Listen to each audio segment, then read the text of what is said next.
सजात्म स्वरूप परम गुरु शुद्ध चैतन्य स्वामी नमः।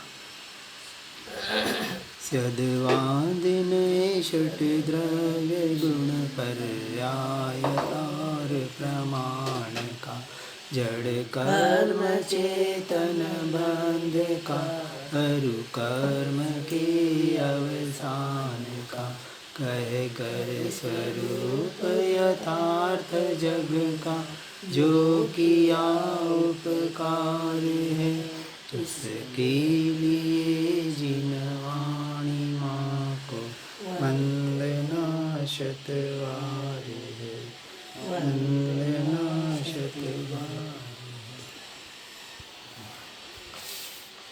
कुंद कुंदाचार्य प्रणीत श्री नियम सार जी जो सम्यक चारित्र के बारे में जिसमें विशेष रूप से बताने का प्रयास किया गया है, व्यवहार चारित्र के बाद निश्चय प्रतिक्रमण के स्वरूप को समझने का प्रयास कर रहे हैं। गाथा 88 में बता रहे हैं, जो साधु अगुप्ती भाव छोड़कर त्रिगुप्ती गुप्त रहता है। ऊपर व्यवहार चारित्र में तीन गुप्ती का व्यवहार निश्चय की अपेक्षा से स्वरूप बताया। साधारण सा अर्थ देखें तो मन वचन काया से गुप्त होकर, परे होकर, पार होकर, उदयागत भावों से भी पार होकर, पर्यायों से भी पार होकर, गुणों के भेदों से भी पार होकर जो स्वरूप गुप्त होता है, अपने स्वरूप में स्वभाव में लीनता करता है, एक रूपता करता है, एकत्व करता है, उसे ही निश्चय से त्रिगुप्ती कहने में आया है। वह साधु प्रतिक्रमण कहलाता है, कारण कि वह प्रतिक्रमणमय हो गया है। अब उसके टीका में यहाँ कह रहे हैं कि त्रिगुप्तीपना नियम से जिसका लक्षण है, ऐसे परम तपोधन को निश्चय चारित्र होने का कथन है। मन वचन काय की विकृति को सदा छोड़कर भव्य मुनि सम्यक ज्ञान के पुंजमयी इस सहज परम गुप्ति को शुद्धात्मा की भावना सहित उत्कृष्ट रूप से भजो। ऐसे त्रिगुप्ती में उस मुनि का वह चारित्र निर्मल चारित्र कहलाता है। अब गाथा 89 में बता रहे हैं, जो जीव आर्द्र और रौद्र ध्यान छोड़कर धर्म अथवा शुक्ल ध्यान को ध्याता है, वह जीव जिनवर कथित सूत्रों में प्रतिक्रमण कहलाता है। अब ध्यान के भेदों की अपेक्षा से प्रतिक्रमण का स्वरूप बताते हैं कि जीव को मोक्ष मार्ग में आगे बढ़ने के लिए सर्वोत्कृष्ट तप में अंतिम जो तीन तप बताएं, स्वाध्याय, ध्यान और कायोत्सर्ग, स्व के अध्याय के माध्यम से, चिंतन के माध्यम से, त्रिगुप्ती के माध्यम से जब स्वरूप गुप्त होता है, स्वरूप रमणता होती है, जिसे सम्यक चारित्र कहा, और जब अपने में सदा के लिए लीन होने रूप स्व के अध्याय के द्वारा, स्व के चिंतन के द्वारा, तत्व चिंतन के द्वारा जब अपने स्वरूप और स्वभाव में लीन होता है, तब सहज ही ध्यान घटित होता है। वहाँ ध्यान करने की ज़रूरत नहीं पड़ती, ध्यान करने नहीं बैठते हैं। जहाँ ध्याता, ध्यान और ध्येय तीनों की एक रूपता होती है, और ऐसी ध्यान की एक रूपता से, स्वरूप रमणता से, जहाँ काया का भी उत्सर्ग हो जाता है, काया पर भी उपयोग जाता ही नहीं, जिसे कहा देह छता जीनी दशा वर्ते देहाती, गुण स्थानक के अपेक्षा से समझना है। ऐसे ध्यान के भेदों का स्वरूप कहते हैं। इस संसार में कोई भी जीव बिना ध्यान का नहीं है। या तो आर्त ध्यान में है या धर्म शुक्ल ध्यान में है। अब कह रहे हैं स्वदेश के त्याग से, द्रव्य के नाश से, मित्र जन के विदेश गमन से, कमनीय यानी इष्ट सुंदर कामिनी के वियोग से अथवा अनिष्ट के संयोग से उत्पन्न होने वाला जो आर्त ध्यान, यानी किसी वस्तु में एकत्व किया है, मैं मेरापना किया है और वह वस्तु उससे छूट जाए, बिछुड़ जाए, दूर हो जाए, ऐसे अनिष्ट संयोग से उत्पन्न होने वाले ध्यान को, ऐसे उपयोग को आर्त ध्यान कहने में आता है। तथा चोर जार शत्रुजनों के वध बंधन संबंधी महाद्वेष से उत्पन्न होने वाला जो रौद्र ध्यान,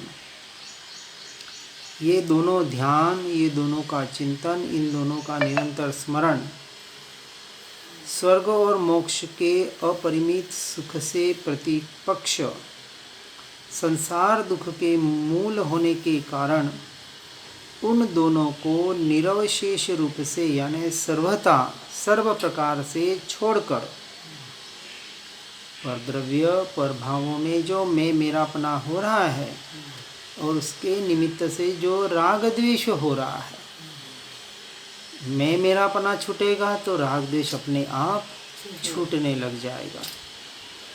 इन सबको सर्वथा छोड़कर स्वर्ग और मोक्ष के निसीम यानी अपार सुख का मूल ऐसा जो स्व आत्म आश्रित निश्चय परम धर्म ध्यान, किसे कहा धर्म ध्यान? मात्र परमात्मा का चिंतन करना, बाहर का चिंतन करना, किसी मंत्र जाप का चिंतन करना, स्मरण करना, ध्यान करना, इतना ही नहीं, उसे भी निश्चय धर्म ध्यान नहीं कहा, व्यवहार धर्म ध्यान कह सकते हैं, जो मात्र पुण्य का बंध कराए। यहाँ ध्यान उसे कहा गया जो संवर और निर्जरा का कारण बने, आते हुए कर्मों को रोके, उसे संवर, और जो सत्ता में कर्म अनादि के पड़े हुए हैं उनका क्षय करे, उनकी निर्जरा करे, उसे सच्चा ध्यान कहा। तो यहाँ कहा स्वर्ग और मोक्ष के निसीम यानी अपार सुख का मूल। तो कहते स्वर्ग के लिए कर रहे हैं क्या? नहीं, कर रहे हैं आत्म रमणता के लक्ष्य से यानी मोक्ष के लक्ष्य से। लेकिन एकदम तो मोक्ष मिलने वाला है नहीं। जो शायिक संकीर्ति होते हैं वह एक भव या दूसरे या तीसरे भव में मोक्ष के अधिकारी बनते हैं। उपशमिक संकित वालों को 15 भव कहा, ज़्यादा से ज़्यादा 5 में हो जाए, 10 में हो जाए, उनकी पुरुषार्थ के अपेक्षा से। परंतु यहाँ विशेष बात ये समझना है कि ऐसे सुख का मूल यानी जब हम धर्म ध्यान, किसे का धर्म ध्यान? जो स्व आत्म आश्रित, अपने आत्मा के आश्रित जो ध्यान है, स्वरूप और स्वभाव के आश्रित जो ध्यान है, ऐसे निश्चय परम ध्यान को धर्म ध्यान कहा। कि जो धर्म ध्यान शुक्ल ध्यान का कारण बने, आत्मरमणता का कारण बने, निर्जरा का कारण बने, ऐसे सुख के मूल को, ऐसा स्व आत्मा के आश्रित ध्यान जिसे धर्म ध्यान कहा निश्चय से, ऐसे धर्म ध्यान का जो फल मिलता है वो नियम से या तो स्वर्ग मिलता है या मोक्ष मिलता है। और स्वर्ग मिल भी जाए तो भी नियम से वो मोक्ष का ही कारण बनता है। यह धर्म ध्यान आत्मा के आश्रित वाला। और इस धर्म ध्यान में आगे बढ़ते हुए जीव ध्यान और ध्येय के विविध विकल्पों से रहित, जो भी ध्यान के ध्येय का विकल्प भी है कि मुझे आत्मा में एकत्व करना है, आत्मा की प्राप्ति करती है, आत्मरमणता करना है, ये विकल्प है। और मैं अपने में ही हूँ, हूँ ये स्वीकार है, ये विकल्प से रहित बना है। और ऐसे ध्यान ध्येय, जहाँ कहा ध्याता, ध्यान और ध्येय तीनों की एक रूपता हो जाए, यानी आत्मरमणता हो जाए, ऐसे विकल्प रहित अंतर्मुखाकार, अंतर्मुखाकार यानी अपने स्वसन्मुख, अंतर के सन्मुख, अपने आत्मा के सन्मुख जो हो रहा है और सकल इंद्रियों के समूह से अतीत, 5 इंद्रिय और छठा मन, तो 5 इंद्रियों ये परद्रव्य और परद्रव्य के निमित्त से होने वाले पर भाव, इन सब के समूह से अतीत यानी इंद्रियातीत और निर्भेद परम कला सहित, निर्भेद परम कला, कौन सी परम कला? परम तत्व में विलीन होने की कला, जो भेद से रहित है। सारे बाहर के तो भेद है नहीं है, भेद ज्ञान भेद विज्ञान कुछ नहीं है, लेकिन पर्याय का भी जिसमें भेद नहीं, गुणों का भी जिसमें भेद नहीं, ऐसे अभेद अखंड एक त्रिकाली ध्रुव तत्व में जो लीन हो रहा है, ऐसे कला सहित जो निश्चय शुक्ल ध्यान, उसे शुक्ल ध्यान कहा, उसे सम्यक चारित्र कहा। ऐसे शुक्ल ध्यान उसे ध्याकर जो भव्य पुंडरीक यानी भव्योत्तम परम भाव की, कौन सा परम भाव? परम पारिणामिक भाव की भावना रूप से परिणमित जो हुआ है, ऐसे भाव जो निरंतर अपने आत्मा के उपयोग में ही रमणता करता है, जो निरंतर ज्ञायक भाव में ही जिसकी रमणता हो रही है, ऐसे परम पारिणामिक भावना रूप से परिणमित हुआ, वह निश्चय प्रतिक्रमण स्वरूप है। मात्र बाहर से कुछ मिच्छामि दुक्कडम करने का नाम प्रतिक्रमण नहीं है, ये तो व्यवहार प्रारंभिक अवस्था का अभ्यास है। वहाँ से जब जीव आगे बढ़ता है तो परद्रव्य पर भावों से छूटकर स्वरूप लीनता का निरंतर पुरुषार्थ करते हुए ऐसे निश्चय प्रतिक्रमण में बढ़ता हुआ और अंत में परद्रव्य पर भावों से संपूर्णतः छूटकर अब वहाँ परद्रव्य पर भावों में बिल्कुल भी उसका उपयोग नहीं है, ऐसे अंतर्मुखाकार सकल इंद्रियों से रहित होकर, जिसे इंद्रियातीत कहा, ऐसे शुक्ल ध्यान को ध्याकर जो भव्य उत्तम आत्मा परम पारिणामिक भाव की भावना रूप से परिणमित 4 ध्यानों में प्रथम ध्यान जो हेय है वहाँ से छूटकर, तीसरा प्रथम जो उपादेय है और चौथा सर्वदा उपादेय है, ऐसे आधार से जो जीव आगे बढ़ता है वही जीव निश्चय प्रतिक्रमण कहा जाता है। और ऐसे निश्चय प्रतिक्रमण का हमें निरंतर अभ्यास करना है। साथ में व्यवहार प्रतिक्रमण भले करे, जब तक संसार अवस्था में हैं, बाहर के पाप हो रहे हैं तो बाहर के पापों से भी छूटना बहुत जरूरी है। जब तक संपूर्ण निवृत्ति नहीं आ जाती तो 5वें में देशवृत्ति के आधार पर अल्प निवृत्ति, आंशिक निवृत्ति, उस निवृत्ति में बढ़ते बढ़ते 6ठे गुणस्थानक में सकल सर्वसंग परित्याग संपूर्णतः निवृत्ति लेकर जब जीव एकमात्र आत्मरमणता के लक्ष्य से एकांत में रहकर अपने आत्मा की ही आराधना करता है, उसे ही सच्चा प्रतिक्रमण होता है। जो ध्यान निष्क्रिय है, इंद्रियातीत है, ध्यान ध्येय विवर्जित अर्थात ध्यान और ध्येय के विकल्पों से भी रहित है और अंतर्मुख है, उस ध्यान को योगी शुक्ल ध्यान कहते हैं। और ये शुक्ल ध्यान ही एकमात्र मोक्ष का यानी उसके पहले होने वाले केवल ज्ञान का कारण बनता है। प्रकट रूप से सदा शिवमय यानी निरंतर कल्याणमय ऐसे परमात्म तत्व में ध्याने वाली यानी ध्यान में जो निरंतर ऐसे परमात्मा तत्व में जो निरंतर रमणमाण है, उसे शुद्ध ने जानना, अन्यथा वह शुद्ध ने नहीं कहलाता। इसलिए ध्यानावली जो आत्मा में है, ऐसे मात्र व्यवहार मार्ग से सतस कहते हैं कि हे जिनेंद्र, ऐसा वह तत्व, कौन सा? तूने नए द्वारा कहा हुआ वस्तु स्वरूप, वह बाहर का जो वस्तु स्वरूप है, जब तक उस संपूर्ण वस्तु स्वरूप को पहचान कर अपने वस्तु स्वरूप में रममाण नहीं होता है, तब तक वह वस्तु स्वरूप भी उसे महा इंद्र जाल समान है। सब कुछ जान रहा है, 6 द्रव्यों को जान रहा है, शास्त्रों को जान रहा है, निश्चय नए परिणाम सबको जान रहा है, परंतु स्वयं को नहीं जान रहा। ऐसा ज्ञान भी कुछ काम का नहीं है, वह भी एकमात्र इंद्रजाल ही है। और ऐसे इंद्रजाल से हमें बचना है। इसलिए विकल्प समूह से सर्वथा मुक्त, सर्व ओर से रहित, सर्वनय समूह संबंधी यह प्रपंच परमात्म तत्व में नहीं है।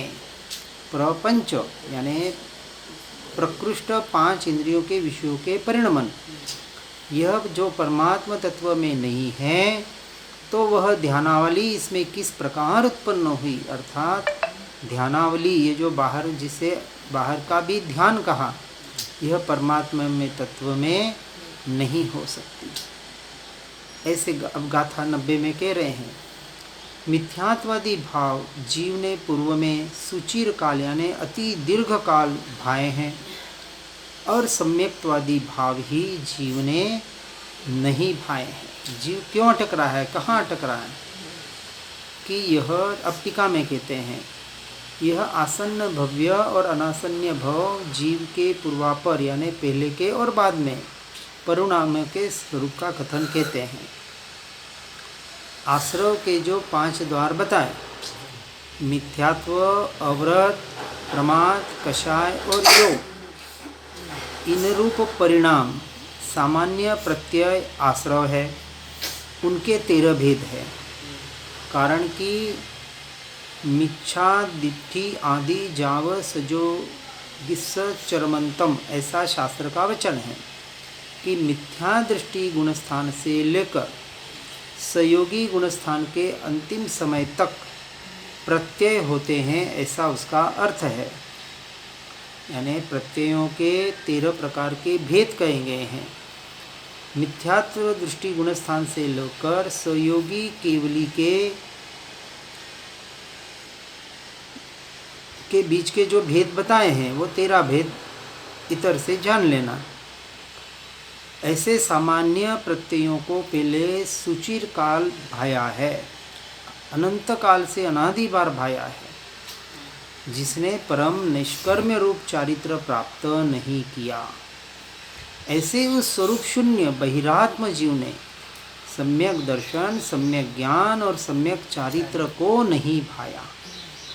बाहर से सब कुछ पढ़ लिया, सुन लिया, याद कर लिया, समझ लिया, लेकिन जिसकी तरफ यह शास्त्र, देवगुरु शास्त्र इशारा कर रहे हैं, उस तरफ कभी भी हमने अपने दृष्टि को नहीं किया। अब वहाँ दृष्टि करना है, और वहाँ दृष्टि नहीं करने की वजह से अनादिकाल से यह जीव मिथ्या दृष्टि ही रहा।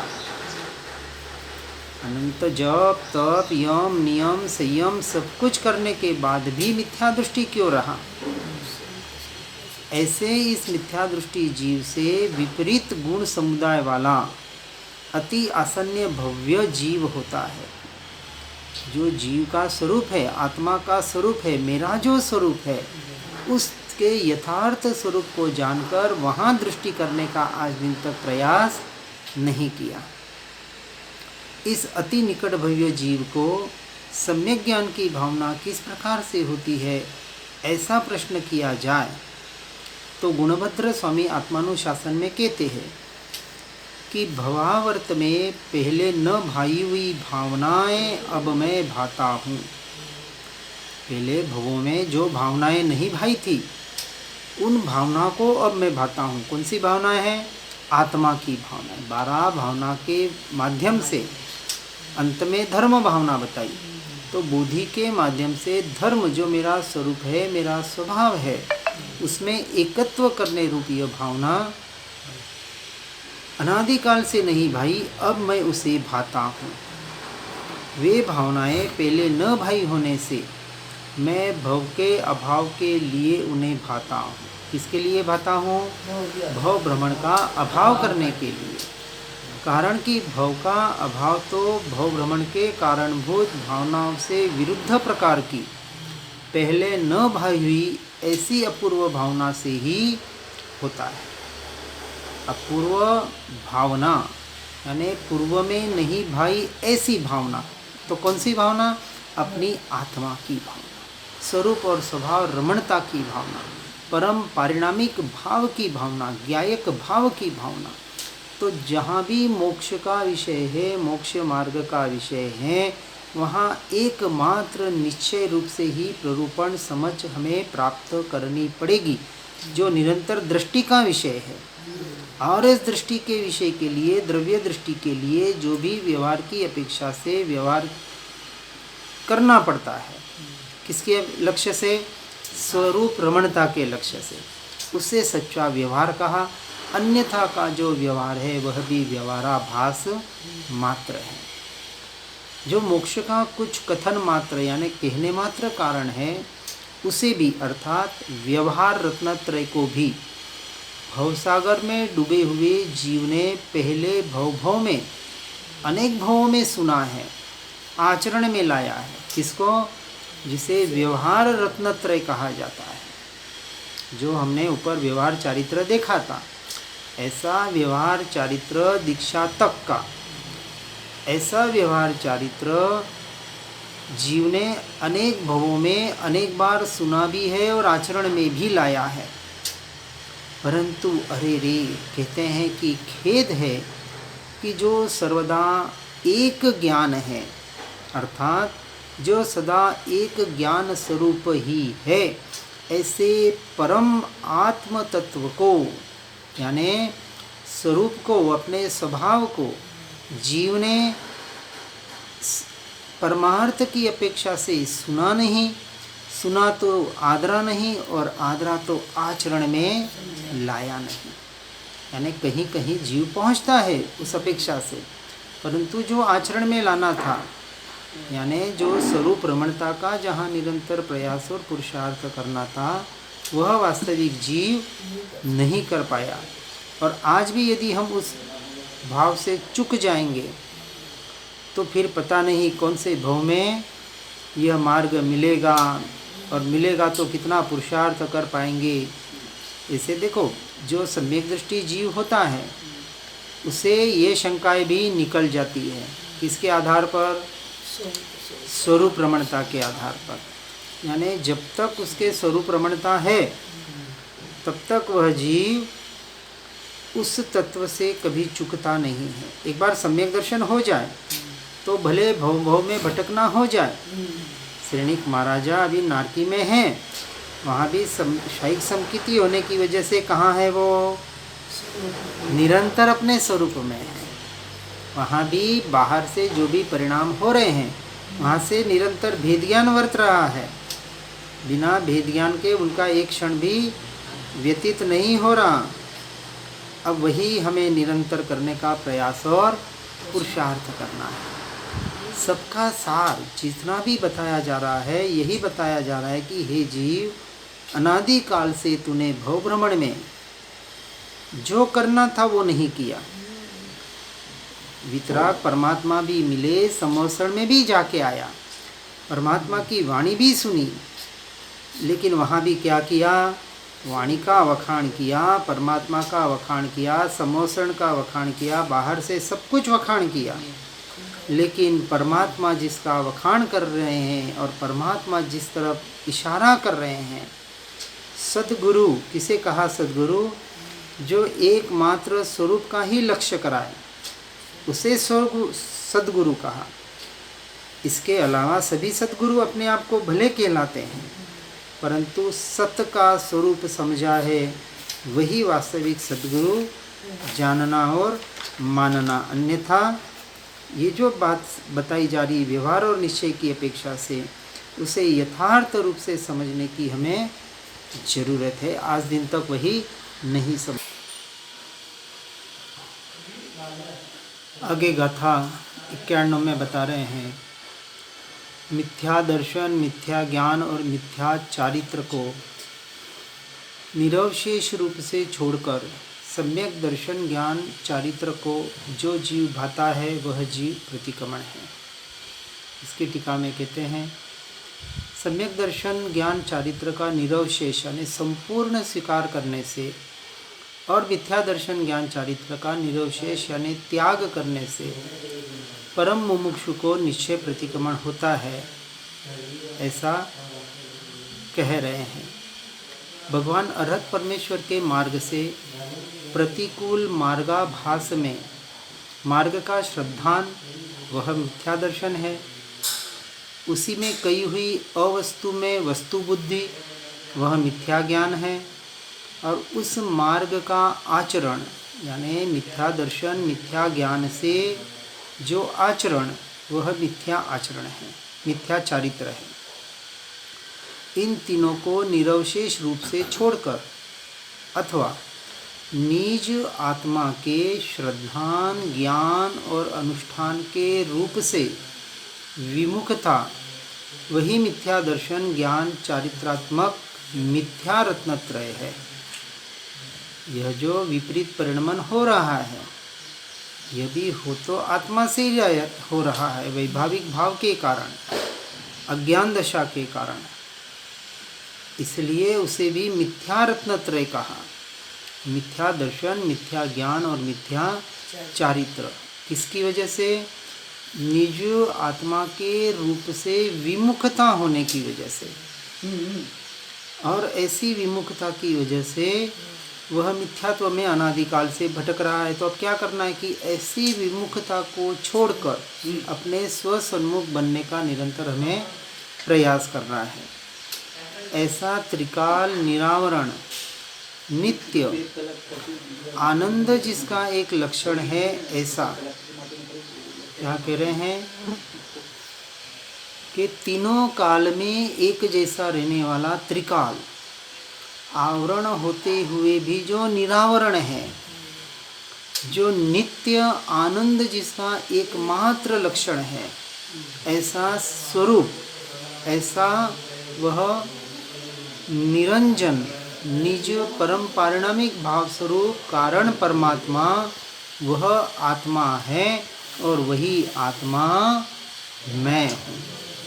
और उसके स्वरूप के श्रद्धान ज्ञान आचरण का रूप वह वास्तव में निश्चय रत्नत्रय है। तो मिथ्या रत्नत्रय से हटकर सम्यक रत्नत्रय का आधार हमें लेने का प्रयास करना है, क्योंकि ज्ञान दर्शन चारित्र मिथ्यारूप कब हो रहा है कि जब ज्ञान के द्वारा जो जानना हो रहा है, दर्शन के द्वारा जो देखना हो रहा है, और चारित्र गुण के द्वारा जो उसमें एकत्व हो रहा है, वो अभी किस में हो रहा है? परद्रव्य और परभावों में हो रहा है। तो ये जो भावों के द्वारा परिणमन एकत्व हो रहा है वह स्वयं के अज्ञानता की वजह से हो रहा है, इसलिए उसे मिथ्या कहा। हो रहा है आत्मा से ही। जब उस सद्गुरु के माध्यम से, सत्यशास्त्र के माध्यम से सत्य स्वरूप पता पड़ता है कि ये परद्रव्य परभाव मेरा स्वरूप नहीं है, और वहाँ से हटकर जब जीव अपने स्वरूप के लक्ष्य से, अपने आत्मा के स्वभाव के लक्ष्य से, स्वयं के श्रद्धान के द्वारा, स्वयं के ज्ञान के द्वारा स्वयं में जब एकत्व करता है, अपने में लीन होता है, उसे वास्तव में निश्चय रत्नत्रय कहा गया है। इस प्रकार भगवान परमात्मा के सुख का अभिलाषी, ऐसा जो परम पुरुषार्थ परायण यानी परम तपोधन शुद्ध रत्नत्रयात्मक आत्मा को जो भाता है, उस परम तपोधन की ही शास्त्र में निश्चय प्रतिक्रमण स्वरूप कहा गया है। यानी वही आत्मा निश्चय प्रतिक्रमण का अधिकारी है। उस अवस्था को, प्रतिक्रमण कोई एक क्रिया मात्र नहीं है, सामायिक कोई क्रिया मात्र नहीं है। आत्मा में लीन होना, परद्रव्य परभावों से हटना, ये जो अनादि का महामिथ्यात्व का पापों से पीछे हटने का नाम प्रतिक्रमण। और सबसे बड़े पापों का बाप कौन सा? यह मिथ्यात्व, यह अज्ञान दशा। अपने स्वरूप की ही पहचान न होना। तो आज दिन तक बाहर से व्यवहार से सब कुछ किया, परंतु यह निश्चय प्रतिक्रमण स्वरूप को समझकर अपने स्वरूप रमणता के स्वरूप लीनता का कभी भी पुरुषार्थ नहीं किया, और वही अब हमें निरंतर करना है। इस तरह से समस्त विभाव को तथा व्यवहार मार्ग के रत्नत्रय को छोड़कर यानी जैसे कहा कि अशुभ से छूटकर शुभ प्रतिक्रमण रूप शुभ भाव किया, लेकिन शुभ भाव से जब तक शुद्ध भाव में नहीं जाता है तब तक मोक्ष का मार्ग नहीं है।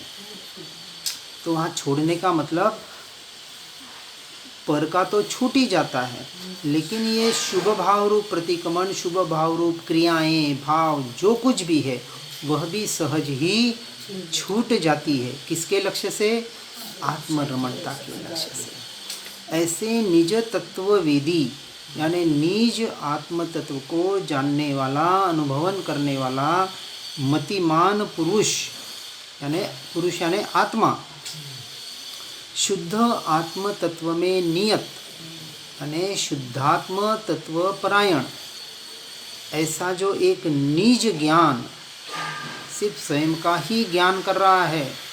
आत्म ध्याने आत्मा रिद्धि मळे सवी आई रे। आत्मा जब आत्मा का ही ध्यान करता है तो यहाँ दो आत्मा नहीं है, एक आत्मा की पर्याय, आत्मा की ही पर्याय जो निरंतर बाहर की ओर भटक रही है। व्यवहार की अपेक्षा से वास्तविक नहीं भटकती, परंतु जो व्यवहार से हम कह रहे कि हम आज जीव का जो परिणाम परद्रव्य परभावों में मैं मेरापना हो रहा है, हम प्रत्यक्ष देख रहे हैं।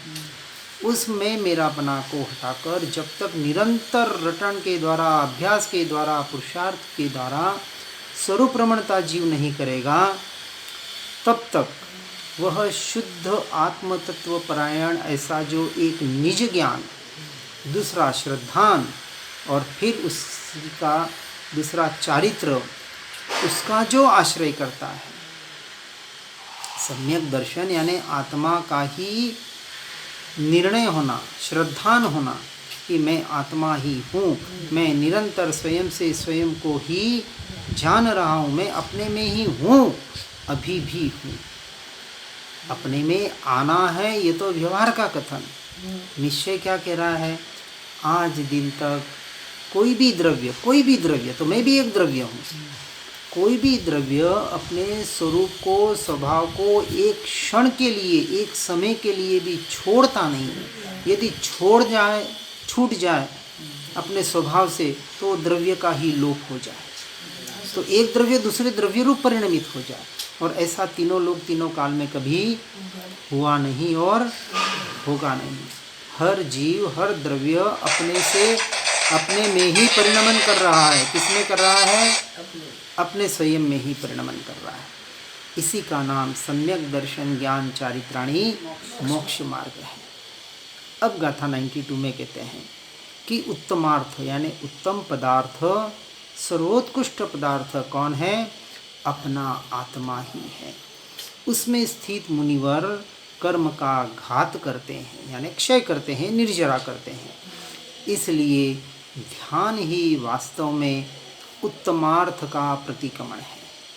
किसे कहा सच्चा प्रतिक्रमण? एक एक स्टेज आगे बढ़ते हुए कह रहे हैं कि ऐसे परद्रव्य परभावों से छूटने रूप, स्वद्रव्य एकत्व रूप ऐसा जो निश्चय प्रतिक्रमण, ऐसा निश्चय प्रतिक्रमण करते करते जब अपने स्वरूप में स्थित होते हैं, लीन होते हैं, जिसे ध्यान कहा, वह ध्यान ही वास्तविक उत्तम अर्थ से यानी उत्तम प्रयोजन वाला प्रतिक्रमण है। यहाँ निश्चय उत्तमार्थ प्रतिक्रमण का स्वरूप कहते हैं। जिनेश्वर के मार्ग में मुनियों की संलेखना के समय 42 आचार्यों द्वारा जिसका नाम उत्तमार्थ प्रतिक्रमण है, वह दिया जाने के कारण देह त्याग व्यवहार से धर्म है। निश्चय से 9 अर्थों में उत्तम अर्थ आत्मा है। सच्चिदानंदमय कारण समय सार स्वरूप ऐसे उस आत्मा में जो तपोधन स्थित रहते हैं, वे तपोधन नित्य मरण भीरु है यानी मरण के भय से रहित है और ऐसे मरण भय से रहित ही सच्चे सम्यक दृष्टि जीव, आत्मार्थी जीव, मोक्षार्थी जीव सच्चा समाधि मरण करते हैं और ऐसे ही जीवों का वास्तविक कर्म का ऐसे ही जीव विनाश करते हैं, क्षय करते हैं। इसलिए अध्यात्म भाषा से पूर्वोक्त भेदकरण रहित, यानी ऊपर जो भेद बताए उन सबसे रहित, ध्यान और ध्येय के विकल्प से भी रहित, मुझे ध्यान करना है, आत्मा का ध्यान करना है, आत्मा में लीन होना, ये भी एक विकल्प है, वहाँ से ऐसे विकल्पों से भी रहित, निरवशेष रूप से अंतर्मुख जिसका आकार है ऐसा और सकल इंद्रियों से अगोचर, इंद्रियों से जाना नहीं जा सकता ऐसा निश्चय परम शुक्ल ध्यान ही निश्चय उत्तमार्थ प्रतिक्रमण है, ऐसा जानना। यानी एक एक बात की आगे बढ़ाने की चेष्टा, ये अंतिम प्रतिक्रमण यानी जो आत्मलीनता जिसे शुक्ल ध्यान कहा, वह शुक्ल ध्यान ही वास्तविक उत्तम अर्थ प्रतिक्रमण कहा गया है। और निश्चय उत्तमार्थ प्रतिक्रमण स्व आत्म आश्रित ऐसे निश्चय धर्म ध्यान तथा निश्चय शुक्ल ध्यान में ही होने से अमृत कुंभ स्वरूप है और व्यवहार उत्तमार्थ प्रतिक्रमण व्यवहार धर्म ध्यान में होने से विश्व कुंभ स्वरूप है। यदि व्यवहार प्रतिक्रमण को जो भले आत्मा के लक्ष्य से भी क्यों न हो, उसी में यानी पर्याय गुणों के भेदों में जैसे ध्यान में बैठा है और अद्भुत आनंद आ रहा है, बिल्कुल शांत हो रहा है, लेकिन उपयोग उस आनंद की तरफ, उस शांति की तरफ, उस पर गुणों के भेदों की तरफ गया तो भी स्व के ज्ञान स्वभाव से गिर जाता है। ऐसा उत्तम अर्थ प्रतिक्रमण जो निश्चय शुक्ल ध्यान में है वही एकमात्र अमृत कुंभ स्वरूप यानी उपादेय है। अन्य व्यवहार प्रतिक्रमण धर्म ध्यान में भी विश्व कुंभ स्वरूप बता रहे हैं। इस तरह से समयसार जी की गाथा 306 की गाथा में कहते हैं, प्रतिक्रमण, प्रतिसरण, परिहार, धारणा, निवृत्ति, निंदा, गर्रा और शुद्धि, इन 8 प्रकार का प्रतिक्रमण। किस प्रकार का? पहला कहते हैं प्रतिक्रमण यानी किए हुए दोषों का निराकरण करना व्यवहार से। प्रतिसरण यानी सम्यक्त्व आदि गुणों की प्रेरणा करना। तीसरी परिहार यानी मिथ्यात्व रागादि दोषों का निवारण करना, मुझे दोषों को निकालना है, मिथ्यात्व को निकालना है, उसका निवारण करने के लिए जो उपाय करता है। फिर चौथी धारणा, पंच नमस्कारादि मंत्र, प्रतिमा आदि बाह्य द्रव्यों के आलंबन द्वारा चित्त को स्थिर करना, जिसे व्यवहार धर्म ध्यान कहा, यानी पदस्थ ध्यान, पिंडस्थ ध्यान, रूपस्थ ध्यान, रूपादि ध्यान इत्यादि जो धर्म ध्यान के भेद बताए व्यवहार से। फिर 5वीं बात निवृत्ति, बाह्य विषय कषायादि इच्छा में वर्तते हुए चित्त को मोड़ना, मुझे बाहर से छूटना है, चित्त को भीतर करना, ये चिंतन। फिर निंदा यानी आत्म साक्षी से दोषों को प्रकट करना। फिर कहा गर्रा, गुरु साक्षी से दोषों को प्रकट करना। फिर 8वीं बात बताई शुद्धि, दोष हो जाने पर प्रायश्चित्त लेकर विशुद्धि करना इत्यादि जो व्यवहार की अपेक्षा से 8 प्रकार से प्रतिक्रमण किया जाता है।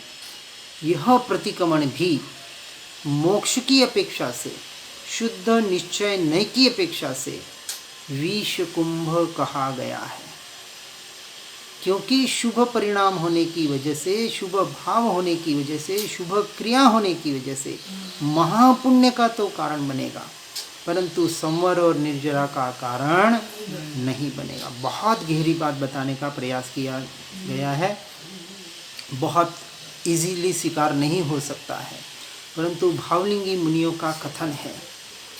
इस प्रकार समयसार जी की ही गाथा में अमृत चंद्राचार्य देव आत्मख्याति नामक टीका में 189वें श्लोक में कहते हैं, अरे भाई, जहाँ प्रतिक्रमण को ही विष कहा है वहाँ अप्रतिक्रमण अमृत कहाँ से होगा? तो बाहर जो व्यवहार में भटक रहे हैं उनकी तो बात ही यहाँ है ही नहीं है। यहाँ तो उन लोगों की बात है जो धर्म के नाम पर, मोक्ष के नाम पर आगे बढ़ना चाहते हैं, उनके लिए ये बात है। अब धर्म के नाम पर, मोक्ष के नाम पर मात्र जो व्यवहार में अटके हुए हैं, उस व्यवहार को यहाँ विष कुंभ कहा, जो आत्मा के लक्ष्य से नहीं, बिना आत्मा के लक्ष्य से वाला हर व्यवहार शुद्ध से शुद्ध भी क्यों न हो, मोक्ष का कारण नहीं बनता। तो इसलिए कहा कि जहाँ प्रतिक्रमण को ही विष कहा, वहाँ अप्रतिक्रमण अमृत कहाँ से होगा, अर्थात कभी भी नहीं हो सकता। तो फिर मनुष्य नीचे नीचे गिरते हुए प्रमादी क्यों होते हैं, निष्प्रमादी होते हुए ऊंचे ऊंचे क्यों नहीं उठते? यानी पुरुषार्थ की कितनी हमारी कमजोरी है, ये बता रहे हैं कि सब कुछ करके अंत में एकमात्र आत्मरमणता का ज़्यादा से ज़्यादा प्रयोजन, और जब आत्मरमणता में नहीं रह सकते हैं तब शुभोपयोग यानी शुभ क्रिया अपने अवस्था के अनुसार होती है, लेकिन वो शुभ क्रिया भी किसके लक्ष्य से, शुद्ध के लक्ष्य से ही होती है।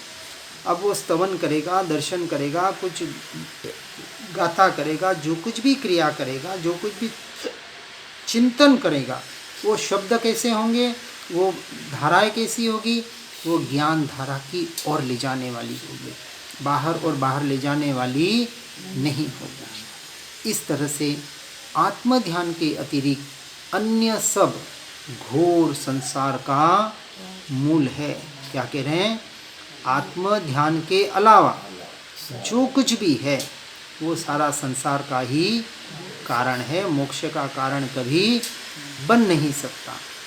और ध्यान ध्येय आदि सुतप अर्थात ध्यान ध्येय आदि के विकल्प वाला शुभ तप भी कल्पना मात्र रम्य है, ऐसा जानकर, यानी उसको छोड़ने की बात नहीं कह रहे हैं, विपरीत अर्थ नहीं लेना है, कह रहे हैं कि जो भी क्रिया करें जरूर करें, लेकिन किसके लक्ष्य से? आत्मरमणता के लक्ष्य से। तब भी करें तो आत्मरमणता के लक्ष्य से करें, ध्यान भी करें तो आत्मरमणता के लक्ष्य से करें, कोई क्रिया भी करें, आहार विहार निहार भी करें, जो कुछ भी धर्म के नाम पर करते हैं वो एकमात्र आत्मरमणता के लक्ष्य से होना चाहिए। इसलिए शुभ का निषेध नहीं किया है, लेकिन बिना शुद्ध के लक्ष्य वाला शुभ विष तुल्य कहा है, क्योंकि संसार में भटकाने वाला है। इसलिए ऐसा विकल्प वाला शुभ तप भी कल्पना मात्र रम्य है, ऐसा जानकर हे धीमान यानी हे बुद्धिमान पुरुष, हे भव्य पुरुष, हे आत्मार्थी, हे मोक्षार्थी, हे मुमुक्षु, सहज परम आनंद रूपी पीयूष के पूर में डूबते हुए, निमग्न होते हुए, ऐसे सहज परम आत्मा का एक का यानी अपने स्वरूप और स्वभाव का ही आश्रय करना चाहिए, अन्यथा कुछ भी उसे उपादेय नहीं है। बात को निश्चय का कथन चल रहा है, द्रव्यानी योग का विषय चल रहा है, इसलिए भूल के भी स्वच्छंदी तो होना ही नहीं है। बार बार हम इसलिए कह रहे हैं कि मात्र आत्मा के लक्ष्य से छूटकर यदि संसार में जैसे के तैसा रहता है, जैसे कहा मुख से ज्ञान कहे और अंतर छुटा न मोह, वह पामर प्राणी करे मात्र ज्ञानी का। तो इसका जो लक्ष्य है, आत्मा का जिसे लक्ष्य है, उसे नियम से संसार के प्रति वैराग्य, निवृत्ति, औदासीन्य वृत्ति, संसार की क्षणभंगुरता का एहसास होता ही होता है, होना ही चाहिए। और वहाँ से छूटकर निवृत्ति लेकर एकमात्र आत्मरमणता का ही अभ्यास करना, यही यहाँ बताया जा रहा है। तो बराबर व्यवहार निश्चय का समन्वय करते हुए, निश्चय के लक्ष्य से हर व्यवहार करते हुए जीव को मोक्ष मार्ग में आगे बढ़ने का प्रयास और पुरुषार्थ करना है। हर जीव इस बात को सुनकर समझकर आगे बढ़ने का प्रयास और पुरुषार्थ करें। इसी भावना के साथ ओम नमः सिद्धम। जिन वाणी के ज्ञान से हो सम्यक श्रद्धा, हो चारित्र महान, पाऊं पद निर्वाण। आत्म ही है देव निरंजन, आत्म ही सदगुरु भाई, आत्मशास्त्र है आत्म तीर्थ है, धर्म आत्म ही सुखदाई। आत्म मन नहीं है रत्नत्रय, पूरित अवगाहन सुखधाम। ऐसे देव शास्त्र सद्गुरु को, धर्म तीर्थ को सतत प्रणाम। धर्म तीर्थ को सतत प्रणाम। ओम।